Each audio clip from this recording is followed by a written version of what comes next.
अब ये यहाँ पर कोई होगा समाजवादी का, बोलेगा देखो इतना टाइम हो गया बाबा और ये मोदी पर कुछ नहीं बोले। अरे हम क्यों बोले, तुम और बाबा तो एक ही हो ना, तुम में उनमें फर्क ही क्या है, तुम में उनमें फर्क ही क्या है। अरे समाजवादी पार्टी के जिम्मेदारों, क्या मुलायम सिंह यादव साहब ने 2019 के लोकसभा के चुनाव से पहले मैं पार्लियामेंट में बैठा हुआ था, मुलायम सिंह यादव साहब खड़े होकर अचानक कहे मोदी जी मैं आपको आशीर्वाद देता हूं, आप दोबारा प्रधानमंत्री बन जाइए।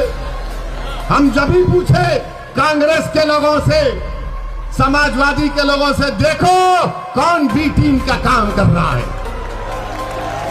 मुलायम सिंह बोलते हैं तो बोले नहीं बड़े बुजुर्ग हैं। अरे मेरे बुजुर्ग नहीं है मुलायम सिंह, उम्र में बड़े होंगे, मेरे बुजुर्ग नहीं है, तुम्हारे हो सकते तो तुम मानो, मैं नहीं मानता इनको, मैं किसी को नहीं मानता सिवाय अल्लाह के।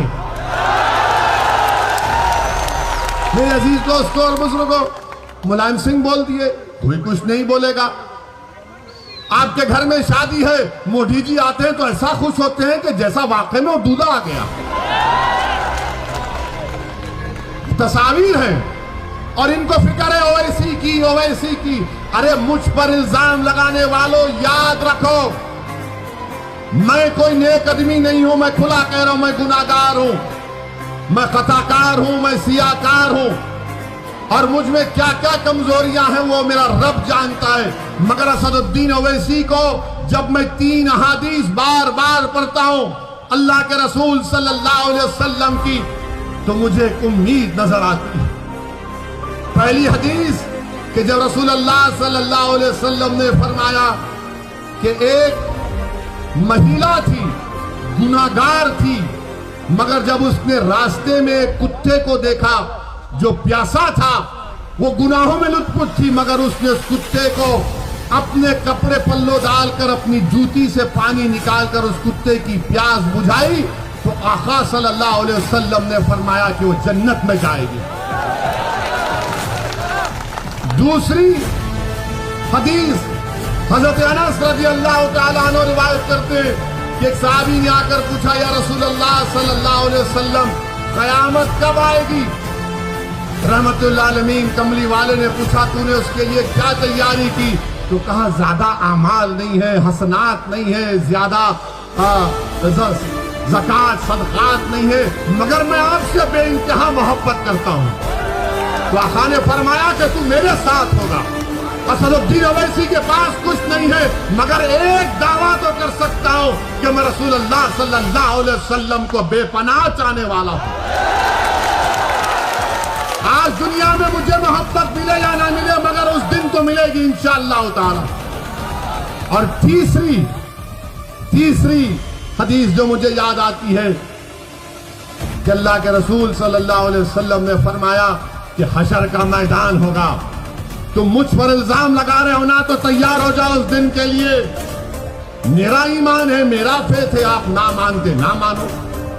हशर का मैदान होगा, कमली वाले ने फरमाया कि मेरी उम्मत प्यासी होगी, मैं हौज़े कौसर के पास होऊंगा, मेरी उम्मत के अमाल तोले जाएंगे, कमी होगी पूरा करूंगा। पूरे सिरात पर जिब्रील अमी अपने पर बिछाए बैठे होंगे और मैं अल्लाह से दुआ करूंगा, जैसा कि यहाँ के काशिक़ रसूल ने कहा कि रजा पुल से बच करके गुजरिए कि रब्बे सल्लम सदाए मोहम्मद। और हम तमाम को खुशखबरी दी गई कि तुम्हारे आमाल मुंह पर फेंक दिए जाएंगे, तुम मेरी शिफात से जन्नत में जाओगे। मुझे उस शिफात पर यकीन है। तुम क्या इल्जाम लगाते लगाओ, तुम मेरा जो हाल करते कर दो। अरे जब मैं इस दुनिया में आया हूं तो अल्लाह के हुक्म से आया हूं और जाऊंगा भी तो अल्लाह के हुक्म से।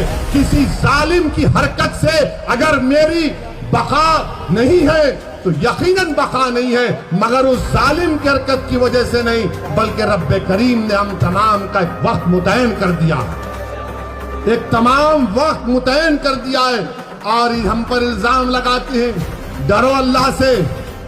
सिर्फ इतना ही कहना चाहूंगा तुमसे तुम्हारे कोई इल्जामात की मुझे फिक्र नहीं है, मगर जिस तरह से ये बकवास कर रहे हैं इससे अंदाजा हो रहा कि इनके पेट में दर्द नहीं, बल्कि इनको अब लग रहा है कि बाबा कुर्सी तो हमसे छीन ली जाएगी। इनको नजर लग रहा है कि अब बहुत दूर इनको गुमनामी के वादियों में इंशाअल्लाह ये चले जाएंगे। और यहां पर क्या किया योगी आदित्यनाथ की सरकार ने, बरेली में अमित शाह आए थे, गनीमत यहां पर निजाम की बात नहीं की, वरना हम राज की बात कर देते उनके सामने। क्या यहां पर आप लोगों का यह मुतालबा नहीं है कि एक बरेली का जो डिग्री कॉलेज है, पूरी बरेली की जनता इस बात का डिमांड और मुतालबा कर रही है कि यहां पर सुभाषगंज में एक बच्चों के लिए अलहदा डिग्री कॉलेज बनाया जाए, बच्चों के लिए एक अलहदा डिग्री कॉलेज बनाया जाए। मगर अमित शाह, योगी और मोदी को डिग्री कॉलेज की फिक्र नहीं है, इनको सिर्फ हिंदुत्व की फिक्र है। यहां पर रबर फैक्ट्री, अब चुनाव आ गया तो सब दौड़ रहे, रबर फैक्ट्री खोल दी जाएगी, सरकार ले लेगी। यहां पर एम्स को खोलने की बात मुतालबा कब से किया जा रहा है, इसका कोई जिक्र नहीं होता।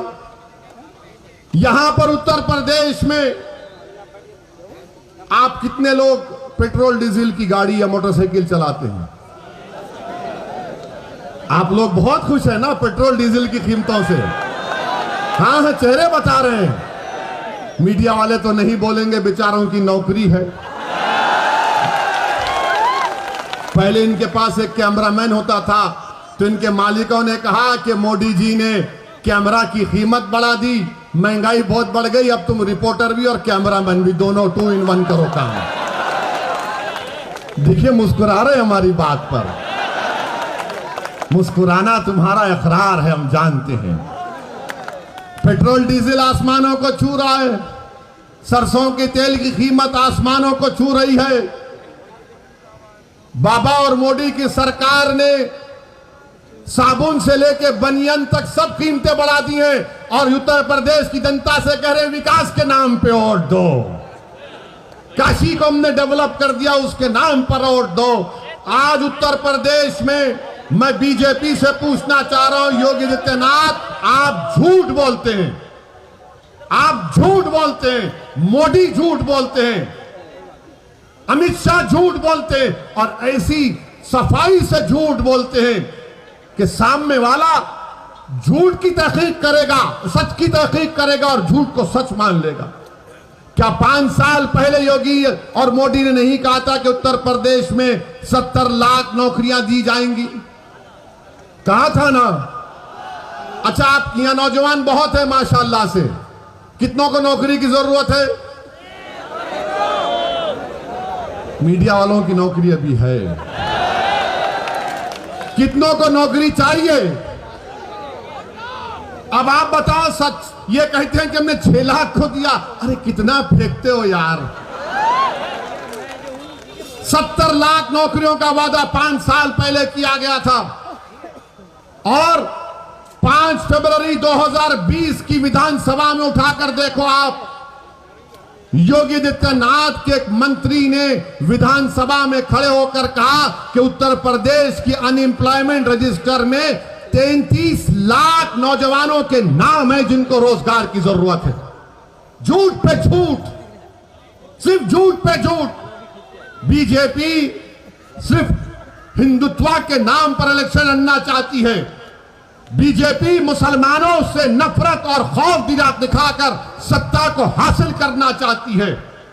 इनके पास डेवलपमेंट के नाम पर कुछ नहीं है, कुछ नहीं है डेवलपमेंट के नाम पर, मगर बोले जा रहे हैं।